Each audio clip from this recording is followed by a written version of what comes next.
Ahoy! This is the second episode of the 1 minute frequently asked questions video series.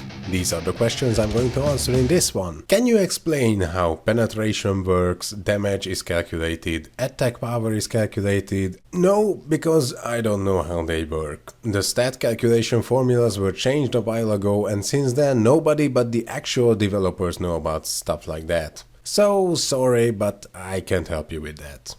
With penetration being named piercing in other servers, meaning armor piercing, I assumed it was the same as if the target's defense was decreased by that amount, but as you can see, it is not. Penetration increases damage more than defense reduction, it seems. Which software do you use for video recording? I've got an NVIDIA graphic card and its driver has a feature that lets you record videos and such. It's called Shadow Play. And its main advantage is that it almost uses only your graphic card, and with Cabal being a game that is focused on your CPU mostly, it's ideal for that. And it's free. What is special inventory or internet café? That is a benefit of Blessing Pete's Superior. It gives you certain durational character binding rewards like dungeon entries, holy waters, protection of weather drakes and stuff like that, simply for being logged into your character. Why did my special inventory stop giving rewards? Well, because you were online for over 9 hours in a row, you know, lifer. Just log out for over 1 hour and it will reset to the beginning of the rewards. How do you get a guild emblem? There are rewards for certain special events that the game masters organize usually once a year. In Europe, for example, we have something like a guild video event where you have to create a video about your guild in a specific subject, and the 2 or 3 winners get to choose their emblems. How to get combined level titles like The One, for example? Well, go to your character selection screen, open up a calculator, and simply add up the levels of all your characters on one server in the same account.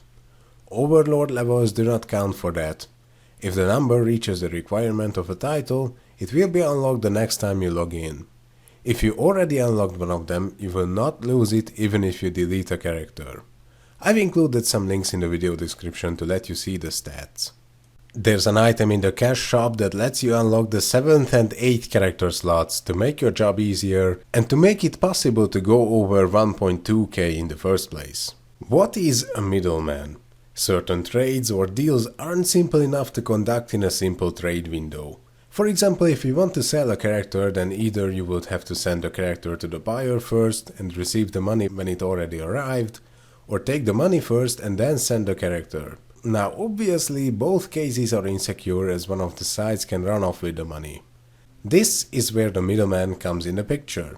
He's a third person that both the buyer and the seller can trust. This way the buyer gives the money to the middleman, who will hold it in his inventory until the character is safely transferred. Then, if everything is in order, he gives the money to the seller. Other typical cases where middlemen are often used are upgrade, divine seal, epic booster services, trades that require over 140 billion alls to be moved, or selling account binding items via character transfer, but that is basically the same as the first example. Anyway, that's it for today. If you have any questions you would like to see featured in the next episode, don't hesitate to ask them in the comments. Ahoy!